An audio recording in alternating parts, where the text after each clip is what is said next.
This portion of the agenda allows an individual the opportunity to address the board on any item not on the agenda regarding district business. State law prohibits a district from taking any action on items not on the agenda unless authorized under 54954.2 sub B of the Government Code, and your matter may be referred to the general manager. An individual may also address the board on any agenda item at the time the matter is discussed and prior to board consideration or action. Speakers will be limited to 5 minutes. Your time will start when you approach a podium, and you will be given a 30-second warning before your time expires. If you choose to ask a question during this time, any response by the board will not extend your time.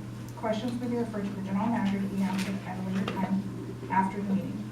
In order to allow for a smooth and orderly meeting and allow each speaker the ability to address the board, disruptions from the audience will not be tolerated, and you could be asked to leave. We appreciate your cooperation in this democratic process. Any public comments? Let it go.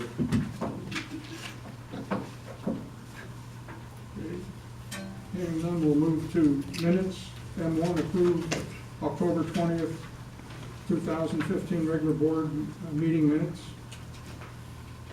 Give a motion to approve. Do I have a second? Mr. Wallace seconds.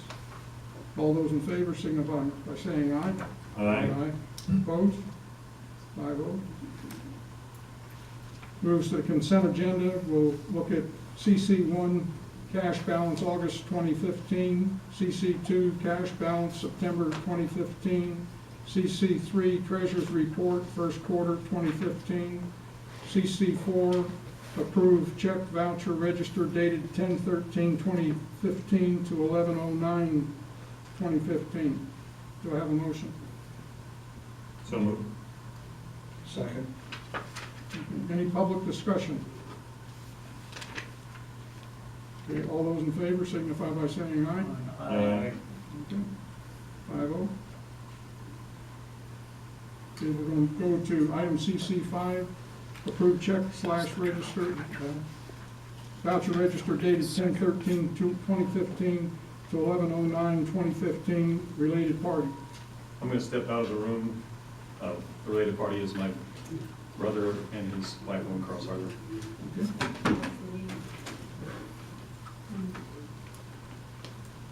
Do I have a motion on CC5? I'll give a motion to approve. Second.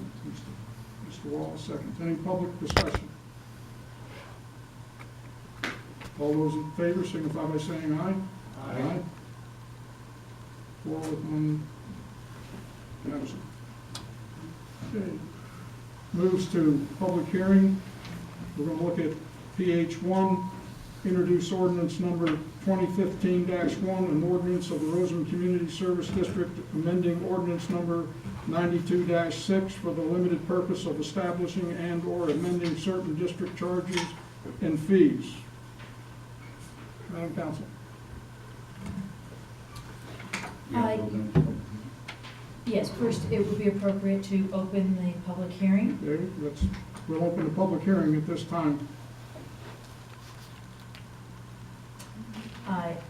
Before you tonight for consideration is ordinance 2015-1 with regard to the establishing and amending district charges and fees to bring them up to date in accordance to the costs incurred by the district.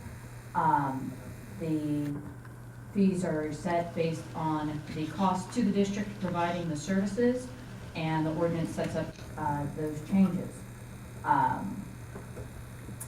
The fees and charges are not subject to Proposition 218 and is exempt from the California Environmental Quality Act, and they're recommended for approval. If you have any questions, I'm happy to answer them. Any questions? To be clear, paragraph 2.11 will be amended to increase a deposit amount from $200 to $250 per account. That's an increase, is that correct? Yes. Yes.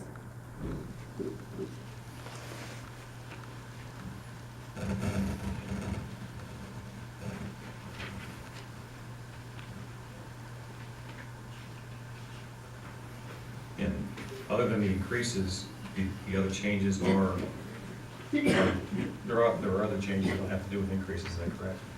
Yes, if I can. On this ordinance, as you know, the state law changed on putting red tags out from 5 days to 10 days. And so because of that, it has to reflect that. So at this time, we have enough,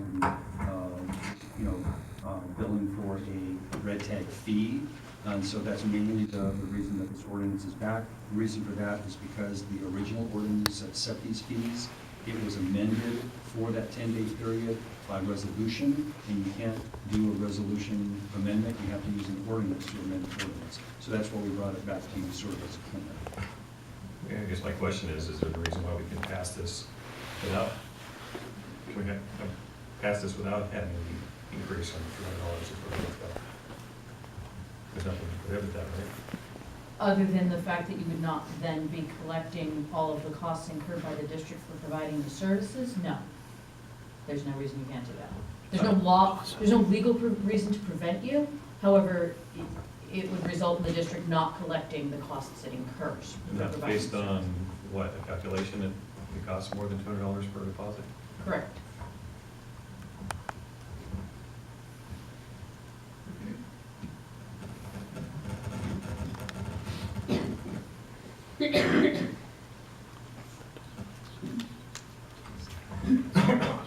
Well, I move that we adopt ordinance number 2015-1 without the rate increase from $200 to $250.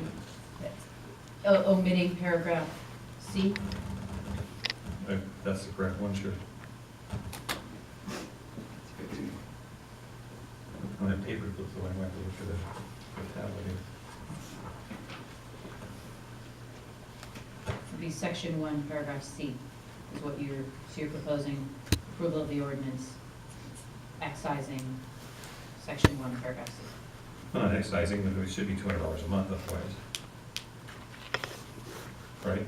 Well, paragraph C says paragraph 2.11 shall be and hereby is amended to provide for an increase in the deposit. So you're proposing to take that paragraph out, I think, by your motion. No, just taking out the first two sentences having to do with that. Or the first sentences, it should say that the amount, whatever it should be, $200, and then it goes on and says the deposit shall remain on file for the extent the account to ensure proper payment of services. That should still remain, I believe. It's still going to be a $200 deposit, it's just not going to be a $250 deposit. Okay, so you're proposing that paragraph 2.11 would be amended to provide, For a deposit to be $200, okay? period. Mr. Lanscar, Ms. Guerrero is the one that did the calculations and figured out what the cost is over an average too, so maybe she can give some more information on it. Okay, sure. So basically, what we did in calculating the deposit is we did an average bill, and we did 2-month average bill. So we wanted to make sure that we had 2 months' worth of the deposit on file in case the customer decided to leave without paying the bill. So that's where the $250 came from. And so in other words, 2 months bill would be $500 for most of the average customer, you're saying? No, No. 2 months would be $250, right, so $125 a month. on average. So we calculate an average bill, and that includes water and sewer. With water and sewer. Right. And this doesn't do anything, if someone doesn't have sewer, It doesn't get lower.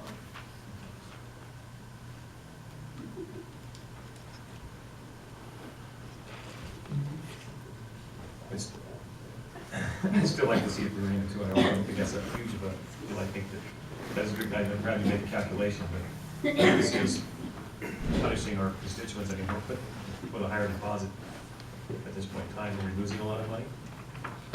It just doesn't capture, it doesn't give you a true picture of what an average bill is. So the $250 was more in line with what it is, and that's what we have recommended. And 200 will have like 45 days buffer, and over 250 will be a 60-day buffer. A 250 gave you a 2-month buffer. Yeah, 60 days. Yes, And 3/4 of that is 45 days currently. or my motion is to read, however it needs to be read, basically, leave it at $200 per, and not increase to $250. And you can still say that a 2 months monthly bill will average more than $250. If the manager may fix a deposit not equal to the district's estimation of 2 months average bill for that property, I think that might be more appropriate. So the base one at $200, and if someone has, well, that's my motion. Legal counsel. Okay, my motion is to leave it at $200, but I'd like to change the second sentence. It says that, instead for, the manager or the designee may fix a deposit amount equal to the district's estimation of a 2 months average bill for that property, instead of the property. And I think that would give the management the discretion to charge more, but not go above the base rate that we're at now. Okay, so far we have a motion.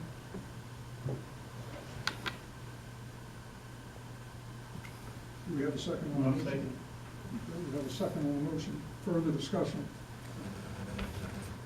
Mr. Langsdorff, I think one of the things that you're failing to take into consideration is this deposit is to make sure that the district gets its money. And in the past, what they've done is when the money hasn't come in and somebody has skipped town, they've had to go into a collection agency, and when you do a collection agency, you lose more money. Whereas if you put the deposit there and it's inappropriate and it's going to cover the cost, it's there sitting in the account, and we don't have to pay part of that money to somebody else, to a third party. Yeah, and I agree with you.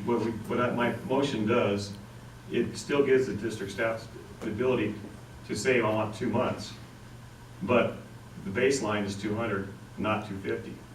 In other words, if there are many properties out there don't spend $100 or more a month on their water bill, there's no reason why they should be having to pay a $200 deposit to open. If someone does, on average, use more than that, then okay. You can use your discretion and say, okay, I want a $250 deposit, or I want a $300 deposit. I think that's what it reads here. You can have a larger deposit for a larger property. But I think setting the baseline at 250 is too high. We don't need to raise it up to that. As long as you leave it in there, that, you know, Yeah, they the could, district is going to be made whole. You know. yeah, they still have the discretion to ask for more. That would be my understanding, right, counsel, is that we have the ability, the piece of property was, instead of spending $250 for a 2 month period, they're spending $1,000 for a 2 month period, we could raise the deposit if we needed to. Yes, the problem is that we wouldn't have historical data where we're talking about a new use, so. A new use. Yeah. But on historical data use. Where there is historical data for the property, then Yeah. certainly this language would allow that, but. Gives us we're- some flexibility. Yeah. I understand. Any other questions? Paragraph 2.09. You got it, the individual is responsible for the bill, but it falls straight to the property owner. Okay? My question there is, how's the property owner notified? Just say if you got a runner out, an individual's got a runner out there, he's responsible for his bill, the runner. He don't pay it, it falls to the owner of the property. Okay? What documentation do you have that actually gives the authority of the district to go after that money to the owner of the property? Because the contract wasn't made with the owner of the property, it was made with the individual getting the services. So in order to establish service, the owner of the property has to allow the tenant to start service, and they have to sign our contracts. So we have to obtain a copy of the lease agreement, the owner has to sign the actual application, and we also require a copy of the driver's license. So the owner is always aware of who's establishing services on their account, because at the end of the day, they are ultimately responsible for the account. And we do have owners that on occasion will call us to make sure that the tenants are paying those bills. And then we also have access to county records to find out who the legal owner is at all times.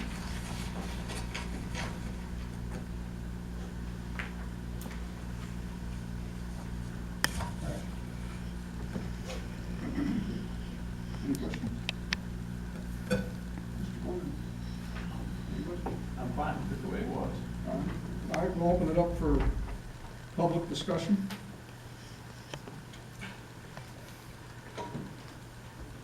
Hearing none, we'll roll call vote.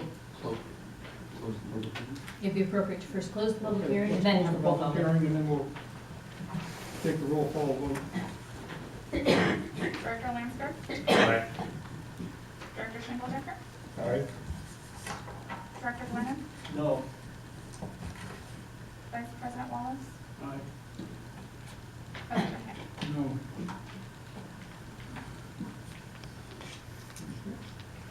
Mr. President, if we could, we had two items. If you could move up, we have Brock Smith here, I want to talk about, and also we have the visiting auditor from down below that needs to get back. If we could move NB, I believe it's NB1, up after my announcement of Brock Smith. Mr. President, before we do that, I would like to announce that ordinance number 2015-1 passed by a vote of 3-2 with President McKay and Director Glennon voting.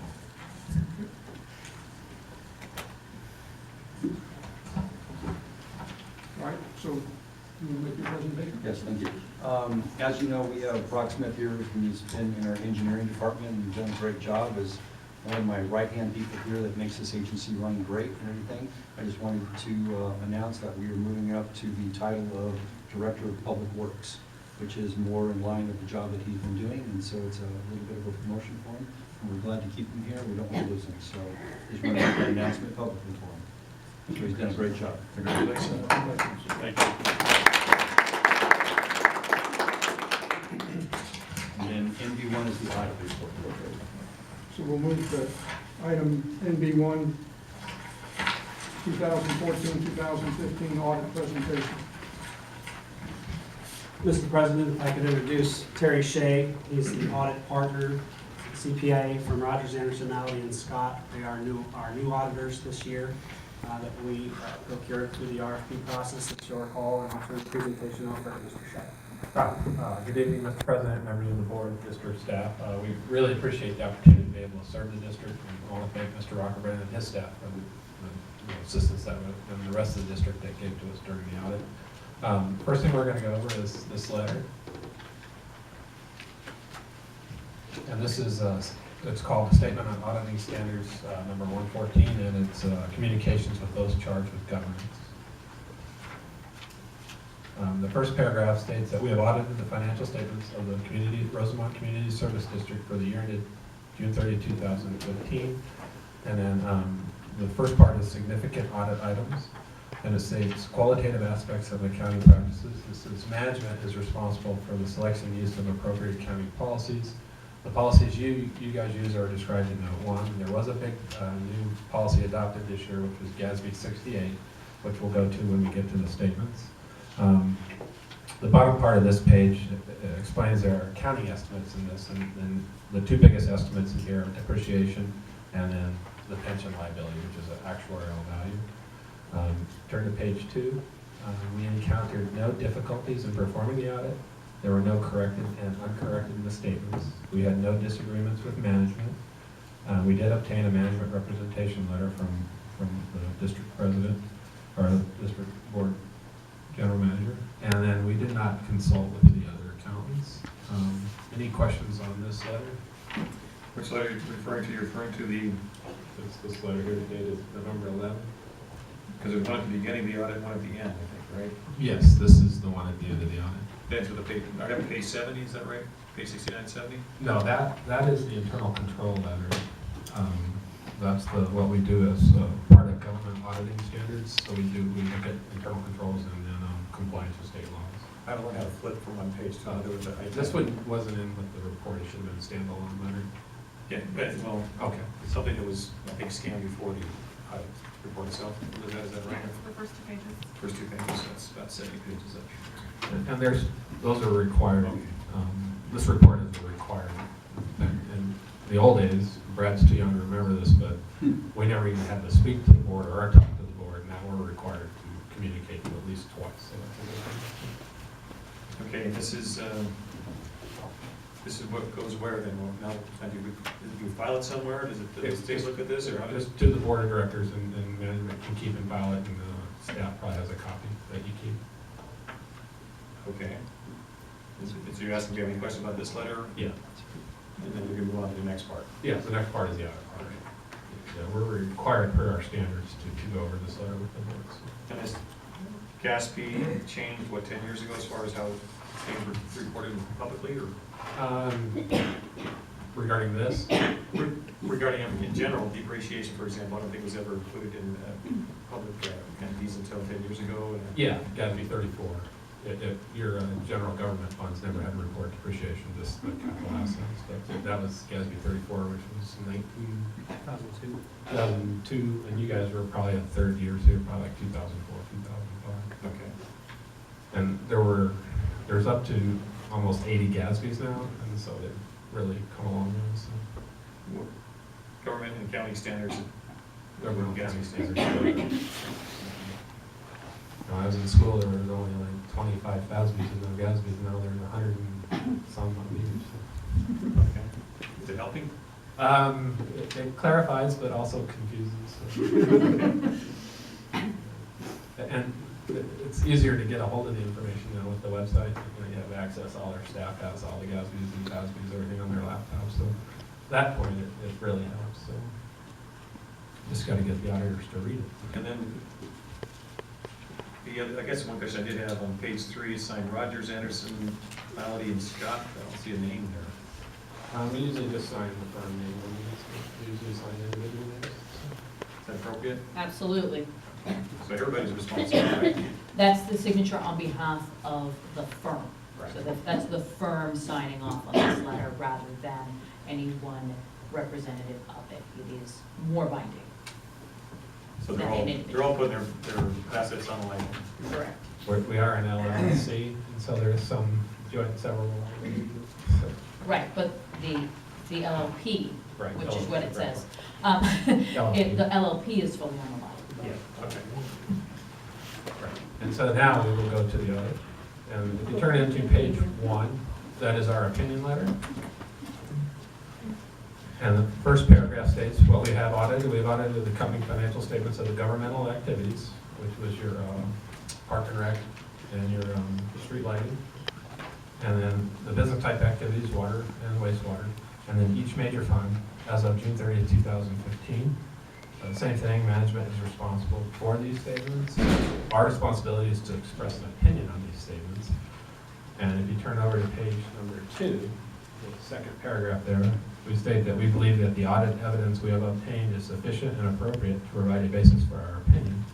And then our opinion is an unmodified opinion, which is the highest level of assurance we can give the district. It's not an absolute assurance, but it's unmodified. And then also emphasis of a matter, that's the change in the accounting principles, which is the new thing, GASB 68. Brad has said that you guys are aware of GASB 68, and we're prepped on it, you knew it was coming. Any Okay. questions? Where does it say it's an unmodified opinion? It's just If you look at the opinion section, we can give a qualified opinion, so we would say, in our opinion, the basic financial statements referred to present fairly, and if we had a problem with something, we would say, except for accounts receivable, or except for inventory. So you would see that in there. And Well, this without one that- says in all material respects, and that's the unqualified part. Yeah. And then you can give a scope limitation, which you would say, district wasn't able to provide us anything on GASB 68, or you can give an adverse opinion where you offer no opinion whatsoever. This used to be what was called the unqualified, and they changed this a couple years ago to unmodified. So. And that was probably a change for the better. So. Any questions on the opinion?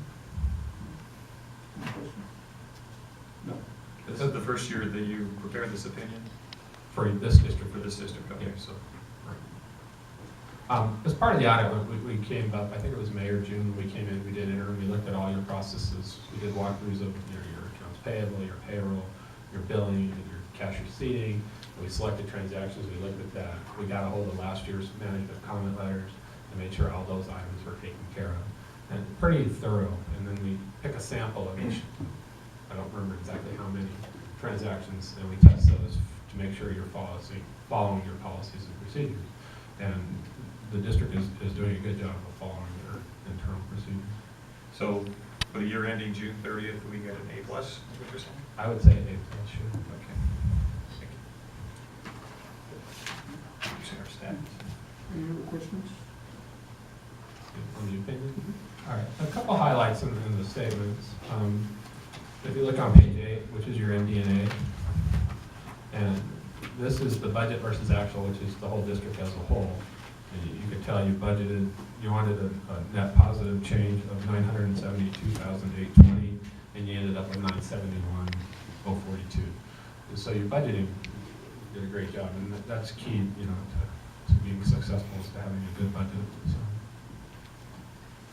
And then if you turn to page, that's a couple highlights. We'll go to the fund statements themselves. If you go to page 14, that's your balance sheet of your Parks and Recreation and your street lighting fund. You formalized the internal balances on the notes, and I think you set a cap at $3 million there.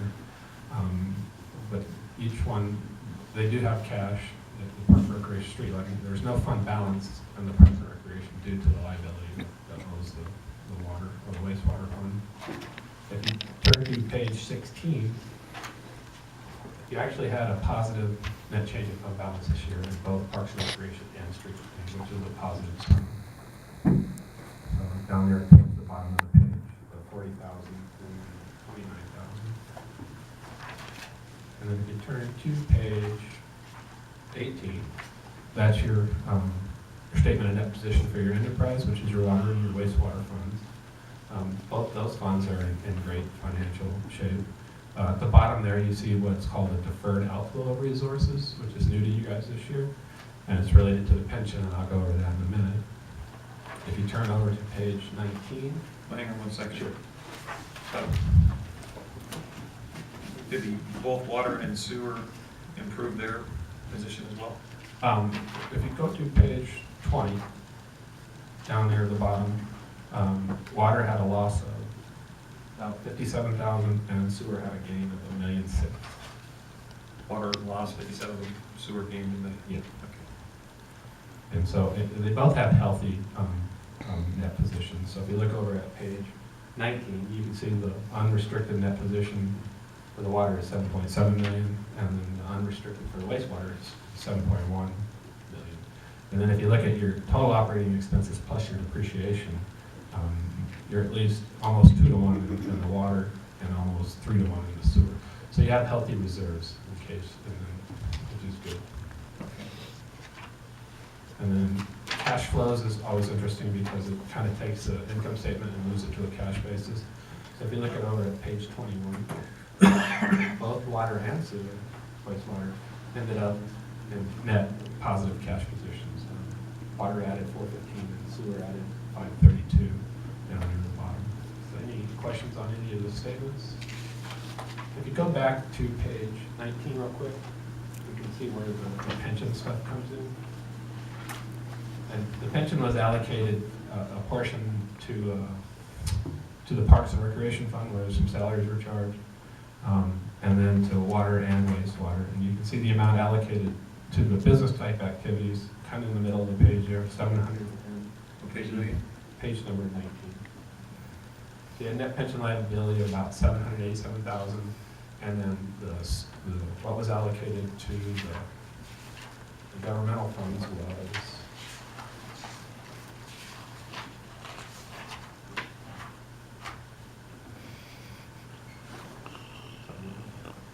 over on page number 12, $79,484 for a grand total of $867,000 net pension liability. Now, if you turn to the notes, we can go through that note real quick. Okay, and Sure. of course, this ended June 30th, right? Yes. Okay, were you aware that we paid off the pension liability in July? Yeah. There's a subsequent event note. Okay. This is one of the most complicated GASBs ever, just because of the nature. If you look on page 52, you can see that you're in a pool, right? And so they use a valuation date at 6/30/13. That's the date of the actuarial report. And then they moved it forward to June 30th, 2014. And that June 30th, 2014